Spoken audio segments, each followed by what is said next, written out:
90s, everybody was talking about the glass ceiling. I think this thing started long back.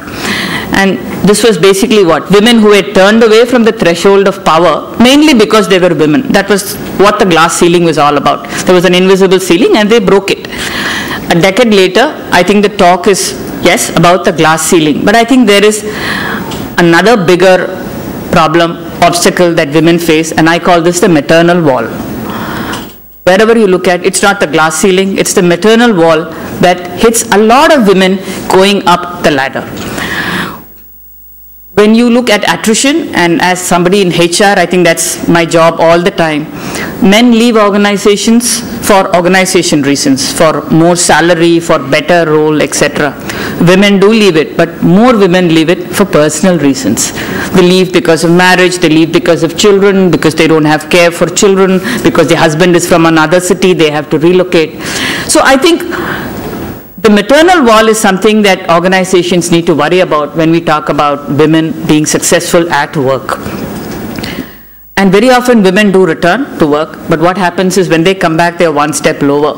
So it's very difficult to catch up with their peers because the guys you worked with are now like promoted 2 levels up, you had your maternity break and come back, you're 2 levels down and that hits you.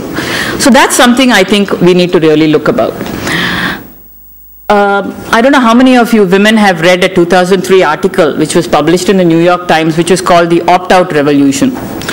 And the central premise of this was that while a number of organizations do not promote women, a number of well-qualified, extremely talented women leave the workplace because they want to, because they find something a lot more meaningful outside work.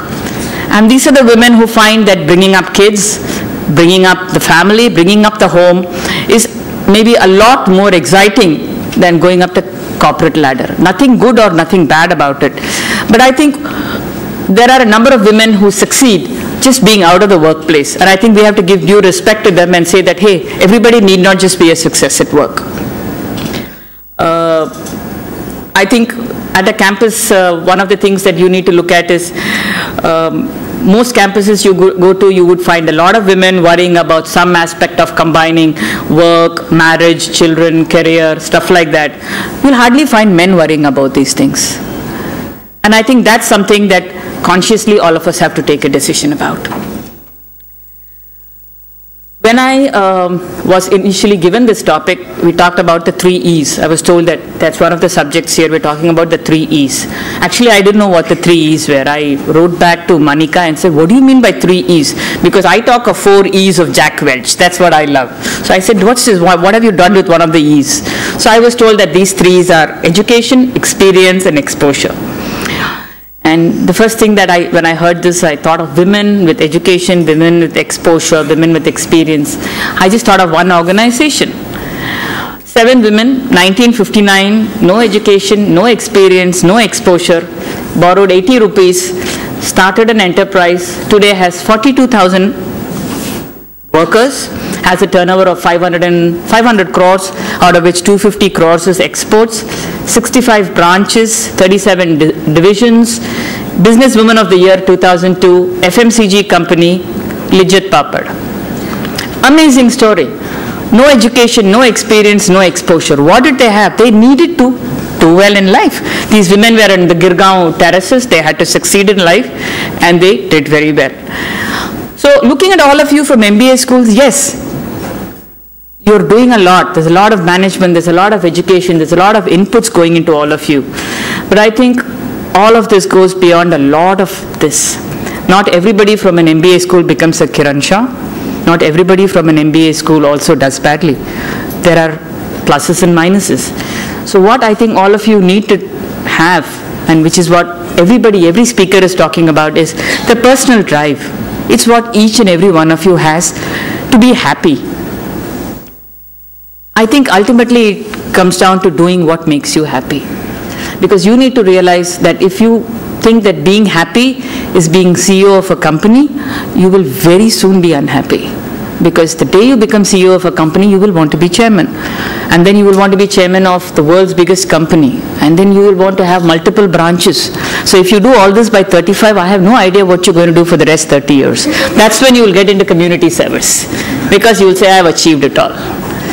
So I think it's important for you to sit down and think about what makes you happy and pursue it. If what makes you happy is knowledge, about learning something, about excelling, excel. Go and excel at something, but excel at it. And that's what I think Mrs. Shaw talked about, Mrs. Radhika talked about, I think Anita talked about, doing something that gives you amazing happiness. You know, on a very superficial level, we are all managing ourselves. We women manage ourselves very nice. We grow our hair, we cut our hair, we color our hair, we color our nails. We think we are managing ourselves. And we do this all to be successful at work. You know, we have to put up that image. We want to look good. We want to be seen as successful people. But I think it all goes to being a lot more beyond that. And I want to reach out to the women here and basically tell them that there are 3 things that really hinder us when we get into work. And the first thing is the stereotyping of women professionals. As a head of recruitment for a company, and I am completely guilty of this sin, is when I meet a 25-year-old I'm interviewing, one of the first things I ask her is, what are your marriage plans? So she says, my boyfriend is in Delhi.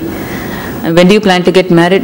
Next 12 months. And I say, oh, attrition in 12 months? Better not. This girl is amazing, but I don't have a branch in Delhi. So there's a stereotyping, oh, women will get married, women will have babies, women will take maternity leave. This is not a long player.